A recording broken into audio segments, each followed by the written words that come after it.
Okay, welcome everyone to this meeting of the Policy and Resources Committee, and to everyone watching at home. I declare the meeting open. We have had apologies from Councillor Hanratty. Are there any other apologies? We've had notice that Councillor Westhead is on her way. Okay, thank you. Item 2, declarations of interest. Are there any declarations of interest? Thank you, Chair. Okay, thank you. All right, minutes of the previous meeting.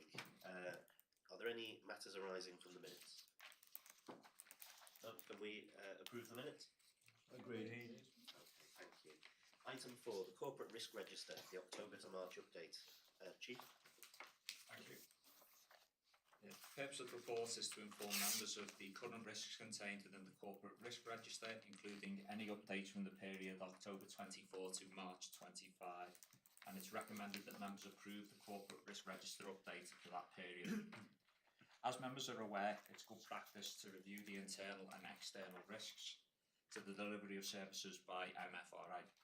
The Corporate Risk Register focuses on the vision and purpose of Merseyside Fire and Rescue Authority and aligns each risk to a specific aim. SLT reviewed the risks within the Corporate Risk Register and considered any new risks that might affect the authority for 24-25. And officers have sought an external review of the Corporate Risk Register alongside what training can be provided to ensure relevant officers have sufficient knowledge to raise the relevant risks. And SLT have agreed a new format of capturing risk, which involves the development of a new risk register itself, and work has commenced on workshops to gather the information for the new risk registers, which moving forward. On page 11 holds the risk register itself, and as mentioned previously, the risks are identified by directors or area managers and added to the register. And we use a traditional risk assessment methodology or matrix and then provide mitigation to ensure the identified risks are at an appropriate level. And updates have been provided for the risks, and I'm happy to take any questions, Chair. Do we have any questions on the Corporate Risk Register? Councillor Bell? Thank you. Just a couple, just for my understanding really more than anything. On page 23, I notice we've got a mitigation for the risk highlighted in red, and that's stopping performing specific activities is considered. Which activities are those? Sorry, just stop catching up. Page. So it's page 23, Yep. Number 1, budget financial risks, 1.5. So it's highlighted as red, but the mitigation is green, and it's stopping performing specific activities is considered. Just wondering which activities those are. Do we know, or can we get an update on those? I'll have to take that away unless Deb can provide an answer. Yes, I think she probably can. Chief, if that's okay, Chair. Yeah, I think it's generic really, about if we have to make cuts to staffing, for example, or if we're required to make budget cuts. As part of that process, we would consider stopping certain activities. It could be anything. So it's theoretical in a sense that if there are cuts required, savings required to be made, we would consider, okay, well, what might we stop doing, or what would the implication of stopping providing those services, what would those implications be? So it's more theoretical than rather any specific services in that sense. Brilliant, thank you. I just, like I say, you'll have to forgive I see me. what you mean.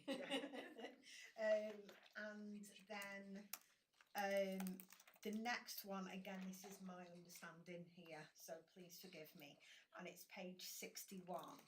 And it's at the top, and it's a red risk, and it's an amber mitigation, and it's around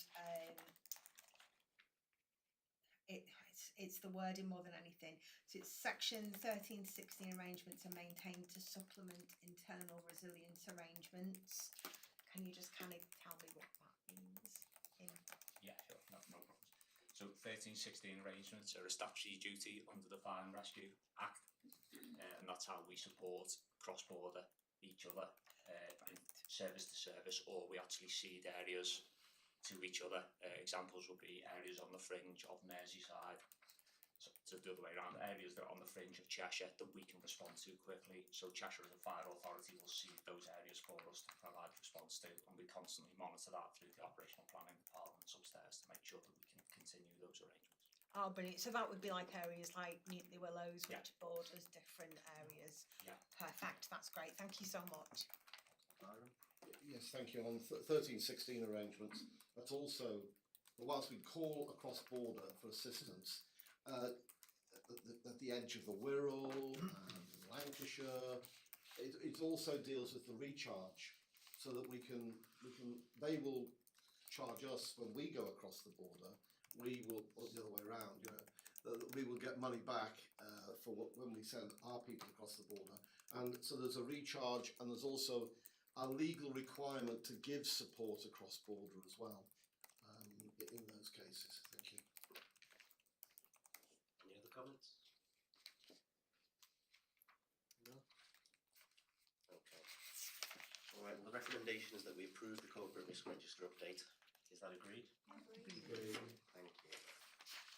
Okay, item 5, we have our service delivery plan end of year update. Chief. Thank you.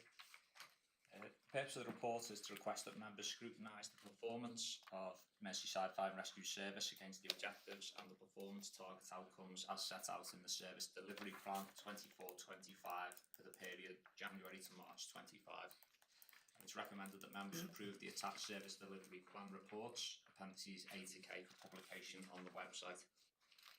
The 24-25 planning process began in January 24. The process considered organisational risk, legislation, financial constraints and consultation outcomes to create innovative and value for money initiatives to inform the IRMP, which is now the Community Risk Management Plan.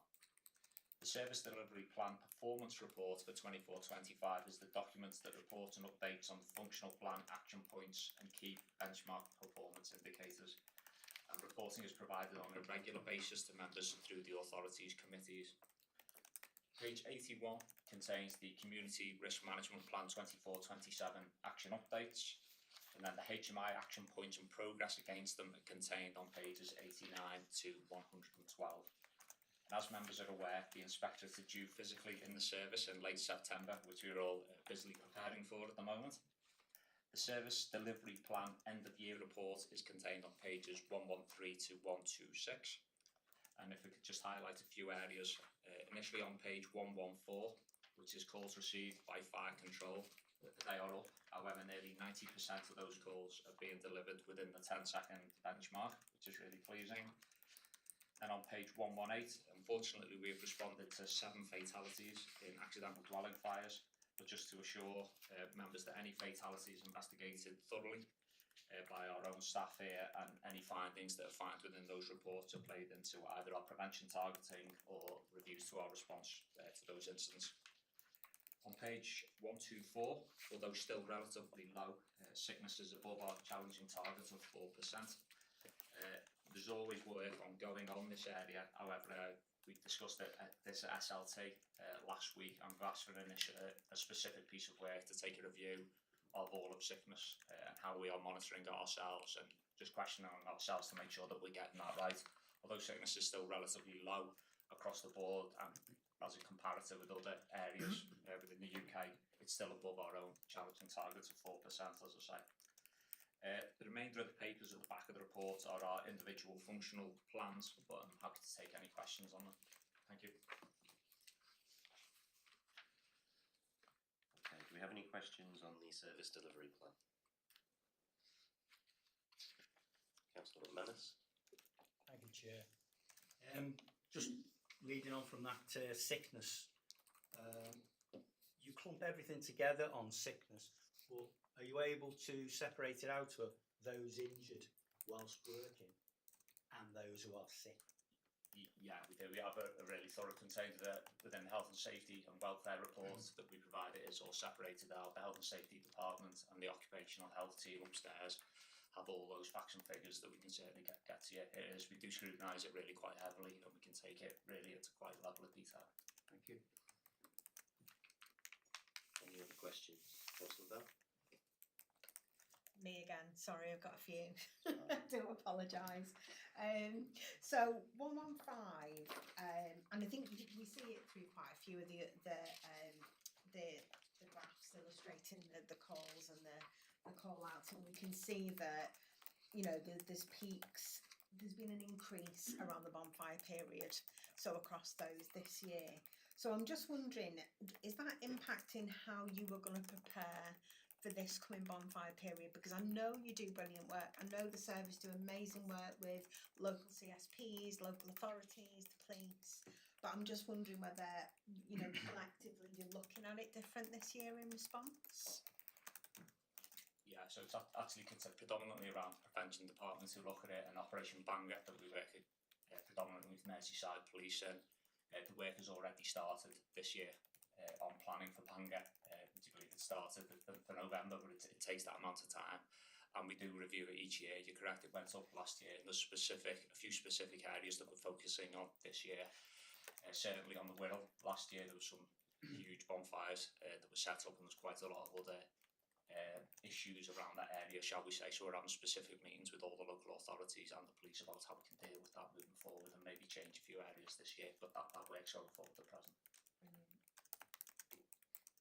That's really reassuring. And then my next question is around, I'll just get the name of the paper. So it's the Prevention Functional Plan Action Tracker, and it's on page 147. Some absolutely fantastic work going on in here in terms of the street intervention teams and ASB. And one of the actions, which is, you know, it's in blue, so that's great. Street intervention team are now fully trained in identifying substance misuse stemming of stab injuries through provision of bleed kits. I'm just wondering, has the service ever considered carrying naloxone in the case that you are the first responder to an event? I would have to check on that, to be honest, and get back to you, but we are open. Our medical, there's a lot of conversations around what we should and shouldn't respond to around medical response and around EMR, but having my own personal view is the more equipment we have on the appliance in case we stumble across these incidents, then absolutely we should have. I'm not too sure about that case in general. I'd have to take that away and find out for you. Brilliant, thank you. Councillor Byron, do you want to come in on that point? Naloxone, is that a gaseous anaesthetic? So naloxone it's nasal naloxone, so it's in the case of an overdose. You can spray it into the nose and it immediately brings the person round. So the police have started using it. I think it's a work pilot on the Wirral at the moment, and they're looking at expanding. But actually the third sector are really pioneering on this. So the third sector are doing some really great work. They've got it in some of the accommodation projects, in some of the hostels. They're taking it out into the team, and they're actually supplying it to people in the community as well, and some of the charities are picking it up. Does come, obviously, there is concerns with risk, but I know the police pilots worked really well. I know that nationally they're considering rolling that out as well, so I just thought it might be worth looking into. I mean, we did undertake a pilot project. These are the sorts of things that we coordinate with the FBU and our staff in terms of giving fluid giving sets, anaesthetic in, you know, car crashes or things of that nature. It's very, very difficult without. I mean, there may well be some simple interventions like as you're talking about, which is a slightly different matter. But I think we are actually looking for ways to broaden the scope of work that our fantastic people are doing. And these sorts of semi-medical interventions and things that can make a difference to people, like the use of defibrillators and so forth, are things that we have worked on. We're not currently doing defibrillation. We do it for our own staff, but because of issues with the ambulance service and with the NHS, and also, as I said, we did a pilot scheme with the FBU and our staff. But I think these are the sorts of things that it's well worth looking at. Okay, any further comments? No, carry on, Councillor, that's what we're here for. I am so sorry. No, it's good scrutiny. So page 177, the development of the improvement and ideas hub. Obviously, that's highlighted in red, so it's something we probably should ask a question on. And I suppose the most basic question is in regards to the system support awaiting SharePoint application launch. When, can you give us some kind of confidence that that's going to be at some point in the future? Just give us some assurance as a board. Yeah, go on, Fran. I can sort of comment on that. In terms of the share, so we're upgrading to SharePoint Online. We've had an premises SharePoint system for some time, which is what we often refer to as the portal, so it's our intranet. Pretty much every week at the moment we're launching new bits of the SharePoint portal, so I couldn't tell you exactly when the part that's required for that activity will be done, but they are all being done quite rapidly now. So yes, it will definitely get done, and hopefully sooner rather than later, but I can find out exactly where that aspect of it fits. Ironically, I think I've asked that question before, but I've forgotten the answer, so I'll ask it again. Thank you. Not many more, I promise. And I think it's just when we're looking at the documentation where we have got our items in red, it might be good to have kind of some assurance as part of the introduction. So when we're introducing the paper, saying these are the risk issues that are highlighted in red. Yeah. Here's some assurance to go with it, and then we don't have to pepper you with questions. And then the only other suggestion I had was regarding EDI and Fire Standards Board and some of the standards that are set out in the Fire Standards Board, and whether we can just make reference to that in the document, because I think in terms of the inspections or from an outward perspective, it's good to see that we are compliant, because I can see that we are. Yeah. So it would be good to just see that referenced. Okay. Okay. Any other comments? Councillor McNabb. Thank you. Same page, 178. 110, development of kit and capabilities. You've done a trial with body cams, but it's extended for a further 6 months. Yeah. Is there a reason behind extending it instead of starting it? Yeah, we're looking at all different ways across the authority on how's best to use them. If you want the truth, so we've tried them in various departments, and we haven't got the solution yet as to where it's best to launch them from. We've been through all areas where there's a bit of suspicion of the staff around, do they need to have them on? I think we've crossed that barrier now. I think it's where they're best suited to be delivered, and then the cost of us purchasing body cams across the whole of the organisation as well needs to be taken into consideration. When we did give the staff the opportunity to, it was their decision whether they put them on or not. We didn't have enough data because no one was putting them on, to be brutally honest. They didn't think they needed to, or they were forgetting, or didn't want to, whatever the reason may be. So we've extended it with a bit of a tighter criteria around when we want you to put them on. So we've got more evidence to decide whether we want to lay the money out effectively to purchase them across the board. So we just need a little bit more time before we make that decision. Thank you. Okay, thank you. Any other points? Okay, all right. The recommendation is that we approve the service delivery plan for publication on the website. Are we all happy to do that? Agreed. All right, thank you. Okay, item 6 is the high potential programme. Chief. Thank you. Purpose of the report is to update members in relation to the authority's high potential programme, and the recommendations are that members note the positive work undertaken to date as part of the development of the high potential programme, note the outcomes of the detailed review that has now been completed, approve the attached high potential programme policy, and note a further review will be undertaken in 18 months and time to consider the most appropriate ongoing approach. We've now completed the pilot review, and this showed out of the 160 individuals who were referred, a third of them were highly active, a third were partially active, and a third were not participating at all. And that's 42 individuals though involved with the programme have secured promotion. Following on from the audit that was carried out, the Organisational Development and Change Advisor, who was appointed to the service in September 2024, undertook a more wide-ranging review and evaluation of the pilot programme. And key learning from this review was reported into the People Board in December 2024. As a result of the work completed, a number of changes to the programme have now been agreed through SLT within paragraphs 8 to 13. And we now have a policy which is contained on page 313, which I'm happy to take any questions on, Chair. I imagine there are some questions on this one. Councillor Bell first. Here she goes again. I promise It's this is don't a worry. nice one. This is fantastic work, absolutely brilliant, and it's great to see. What I would love to see, so on page 318, when we're looking at the programme overview, and it's great to see you breaking that down in terms of, 148 staff currently participating, 48% women and 9% BAME.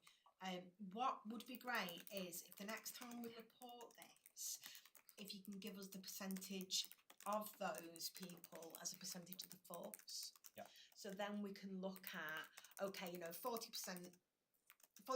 of women are on this programme, but actually they represent 32% of the overall force or higher.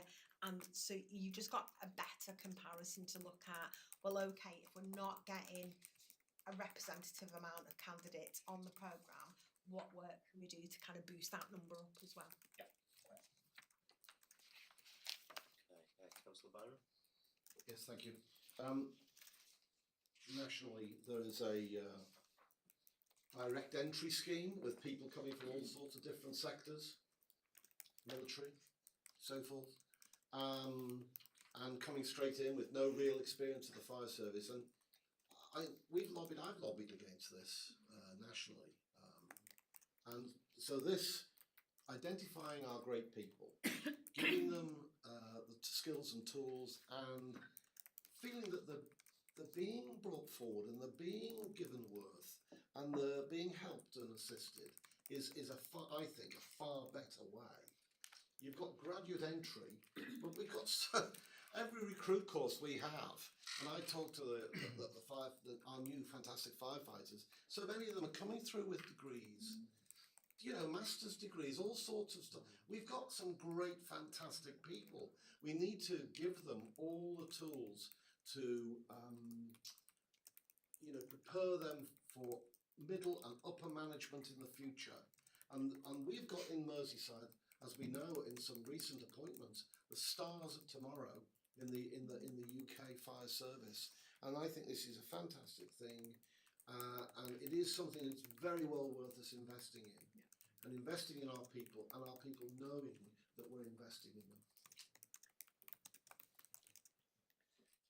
Just to add to that, just giving them some reassurance there, and as the chair says, we have fantastic recruits who come into the organisation, and it will certainly grow the diversity figures within the management structures in time. They are starting to come through now. We've sort of held our nerve with it for the last few years, and we're just starting to see that. We've just ran a group manager process, which has just concluded this week, and I can't release the results yet, but we're starting to look more diverse there. I think of everything, if all the scores are correct that I've seen, and the station manager process concludes today, and again, there's quite a lot of diversity within that group. So I'm really starting. We've taken a bit of time to get there, if you want the truth, but we are starting to sort of reap the rewards of that, where people have naturally come through the organisation.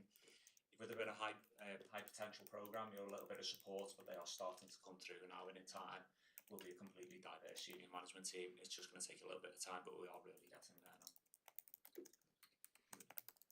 Okay, so paragraph 5, it talks about the 160 individuals who are part of the high performance programme, the hyper potential programme, and then it breaks down how active they were. So this is presumably a set of people who've either been sort of hand-picked or they've been very eager. So it seems a little odd, doesn't it, to have a whole third of that cohort who aren't then participating in the programme. And another third who are only partially active. So I was just wondering if there was any particular feedback on why that's been the case. Yeah, I think when it first started, perhaps it wasn't launched as effectively as it could have been, if you want the truth. I think also, again, when it was first launched, people were just nominated by the managers effectively without having to speak to the individual, so anyone could put anyone on it. Really, I understand the sentiment at the time is to be really loose in it and it's open to anybody, whereas I think it does have to be a little bit more pointed than that, really, and a little bit more justification as to why people are on that programme, and they need to engage in the programme, and we need that agreement up front before we start putting them through it. there is an onus on the individual still now when they're in the programme. It's for them, and it's for them to take that step and to get involved. It's not necessarily a way to get promoted, you know what I mean? You're not automatically going to get promoted because you're on it. It's just going to open a few other avenues and doors and support for you if you choose to accept that. So I think post-review we've been a little bit more direct around the expectations of people coming on the course now. Thanks, Chief. If about a third were very active in this programme, that works out at about between 50 and 60, say, doesn't it? And we see that 42 were promoted. How many were from that very active cohort? Is that your question, Liz? No, it's a good question. Sorry. If I'm honest, I don't know the exact details. I would have to get them for you. I would suspect the majority of them would be from that, but that's just my own personal view on that. I'm not too sure. I'd have to check and get the figures. We'll be able to get them though. Okay. Councillor Byron? Yeah, it's an interesting point, isn't it, really?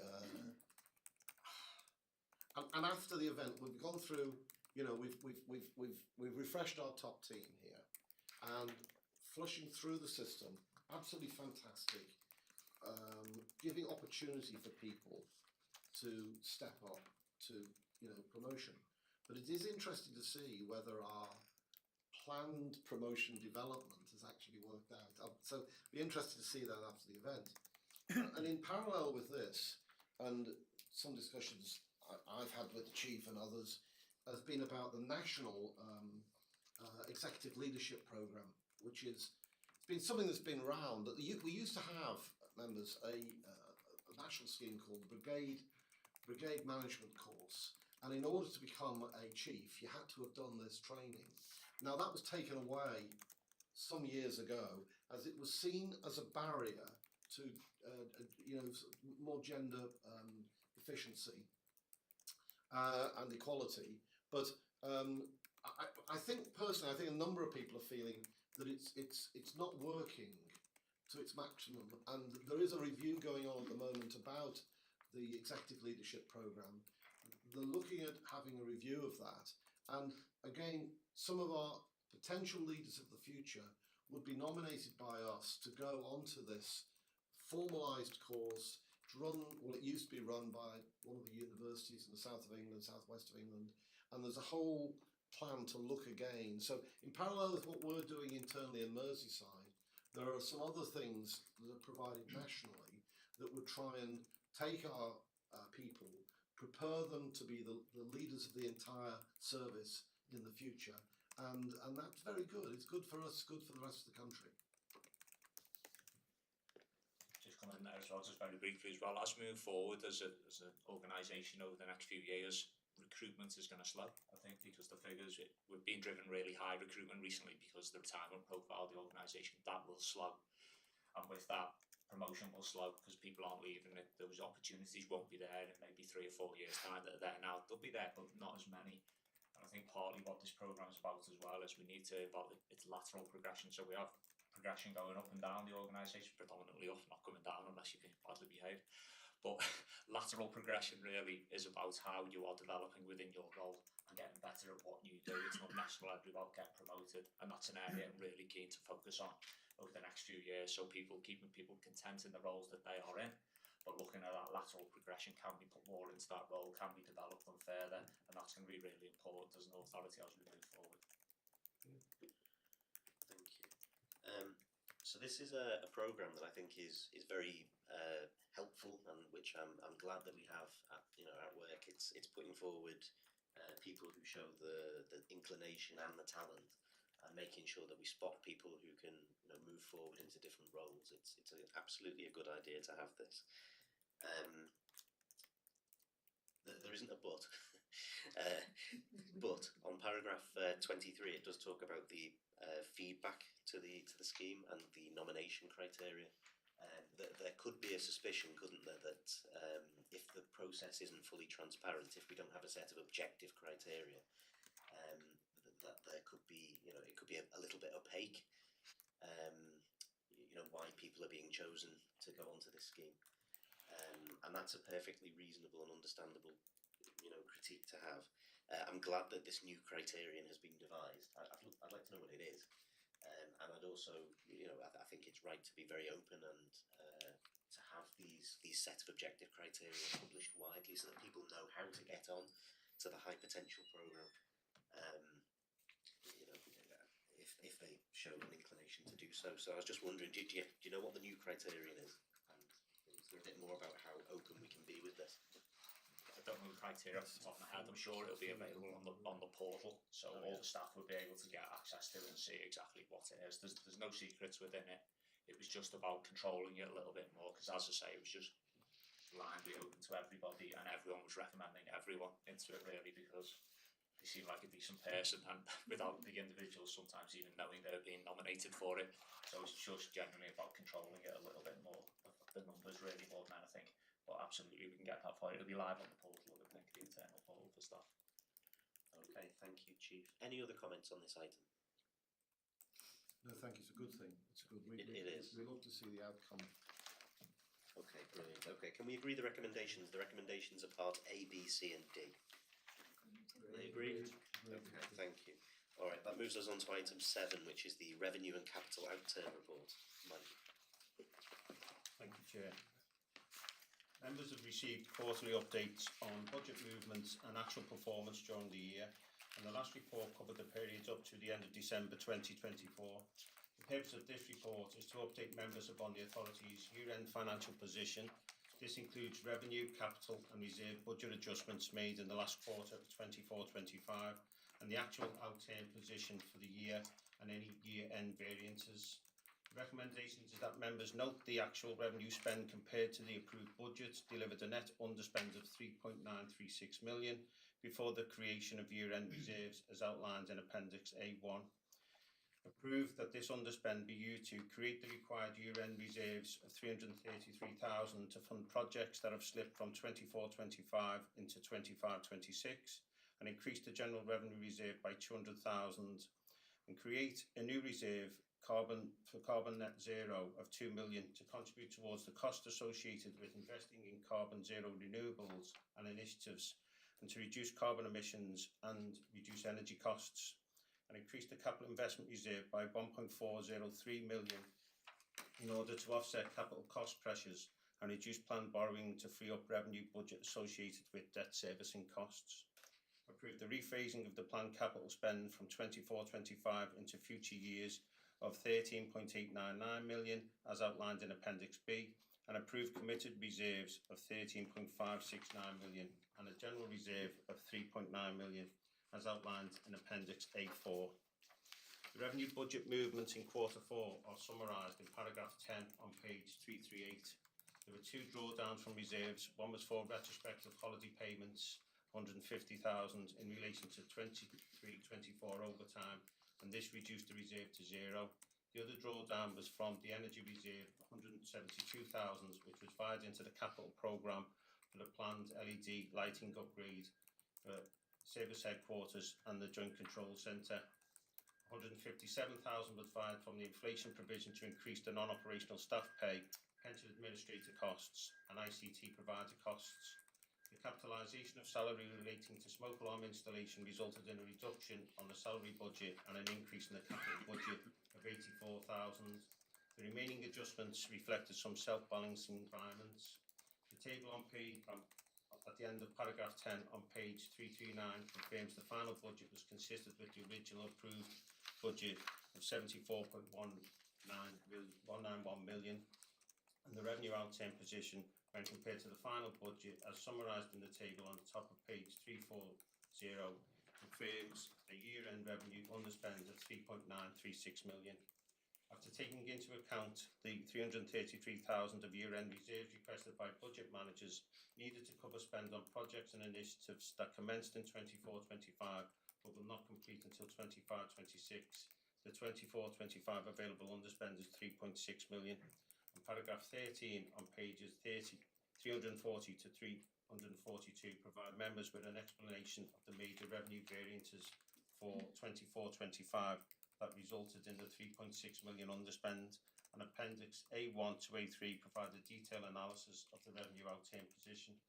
The authority has a strategy of maximising any savings in the year in order to fund increases in reserves, in order to act as a hedge against future financial challenges, fund infrastructure investment or mitigate other potential cost pressures.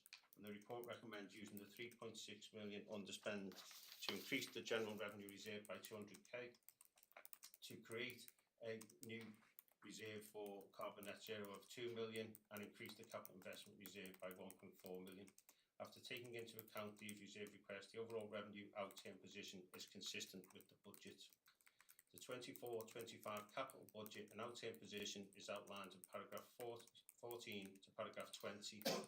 In quarter 4, the 24-25 capital programme budget increased by 3.456 million, and paragraph 15 on page 342 outlines the capital budget amendments made in quarter 4. The capital outturn position is outlined in paragraphs 17 to 20 on pages 343 to 345 and summarised in the table on the top of page 344. Actual spend at the end of 24-25 was 14.294 million below the budget. Of this, 13.89 million has now been rephased, and paragraph 19 provides an explanation of this rephasing, and the saving of 395,000 on various 24-25 schemes was identified at year end. Appendix B provides a detailed analysis of the capital outturn position. Paragraphs 21 to 29 outline the available reserves in the year and the movement in quarter 4 and the proposed year-end adjustments. Before taking into account any year-end reserve adjustments, committed reserves reduced by 322,000 in the last quarter to 9.833 million, and paragraph 10 of the report outlines the quarter 4 reserve movements. As already mentioned, at year-end, officers reviewed year-end revenue position statements and requested year-end reserves to carry forward funds to meet spend now expected in 25-26 or future years. Paragraph 25 outlines the 333,000 of year-end reserves requested by officers. And the report proposes using the 3.6 million revenue underspend to increase the general revenue reserve, create carbon net zero reserve and increase the capital investment reserve as outlined in paragraph 26. After taking these into account, the level of committed reserves increased by 1.395 million in the year, from 12.174 million to 13.569 million. And the table on page 347 and Appendix A4 summarise the movement on the committed reserves, opening and closing balances in the year.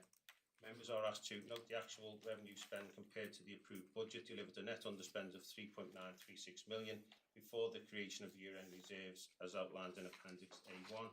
And approve that this underspend be used as per the recommendations on page 335. Happy to take any questions, Chair. Are there any questions? Councillor Byron. Yes, thank you. Members might ask, how come you spent less? Yeah, how come you've By a big chunk. got a big load of money left at the end of the year? How does that happen? And of course, the thing is that unlike our own local authorities, we get no capital. So we have to use some of both the council tax that we get and also the grant that we get. We have to underspend on the year in order to have some money to provide for capital and other developments. And but that's traditionally, some years we've not been able to do that. Some, you know, in the bad old years under the last government, it was very difficult to do that some years. And you know, we were relying on money that had been put aside. We had put money aside for the new TDA. That's been spent now. We did have money set aside just in case the pay rise was beyond what we could have afforded. At 3.2%, it was slightly beyond what we budgeted for, but you know, we can absorb that. We can make that work. So the reason why we've underspent is because that's traditionally what we do. You don't exactly know how much you're going to spend. Interestingly, also, well, this is the first PNR of the current year, really, and the first opportunity to just, you know, tune and fine-tune the budget as we move towards December and we start to see the settlement. What we're hoping between now and then is to lobby the government on a multi-year settlement, on a 3-year deal, hopefully, that will give us headroom, and also lobby for a number of other things. I won't go into the detail of that now, but you know, we've got some plans to try and lobby for a better deal for fire. But this It's the usual report that we get at this time of the year. It's the fine tuning, and the real heavy work is down towards December time when we try and trim the budget out. Looking forward. Thank you. Thanks. And can I just say that, you know, sometimes you look at an underspend, and on the one hand, it might prove, you know, quite useful to us in later years, but on the other hand, you wouldn't necessarily want to have underspent on some budget lines. No. So that's why I was pleased to look at these budget lines and see that less than a quarter of that has come from staffing costs, and more than a quarter of it has come from treasury management. So that's particularly good news. You know, that shows that we're making investments in the right place, and maybe that the broader financial picture, you know, wasn't too choppy. But that's a fantastic situation to be in, isn't it? To have our investments actually doing well. The other thing that I'm pleased with is the creation of this new carbon net zero reserve. My understanding is that it's being put towards photovoltaic plates on stations, which not only would pay for itself, thanks to the officers are telling me earlier, within 6 or 7 years, but then provides an income stream, an additional income stream, that we can reinvest back into the service, and reduces our carbon emissions. So it really is a win-win. So I'm very pleased with that particular line. If anyone wants to add any more to it, they can. Are there any other questions on this report? Another question, but it's on that very point. I mean, at Sefton, we've just had a report on moving to LED lighting. Now, we've heard that there was a capital project here about having, and the LED lighting has reduced our electricity bill by much more than half, and the bulb replacements are much cheaper than they were before. And there's all sorts, and so you sort of say, well, take that experience and put it into photovoltaic, put it into insulation, put it into all sorts of other areas to reduce your outgoings, and then invest your outgoings in capital improvements. And that's the way to go. Yeah, absolutely. Councillor Bell first, and then Mike.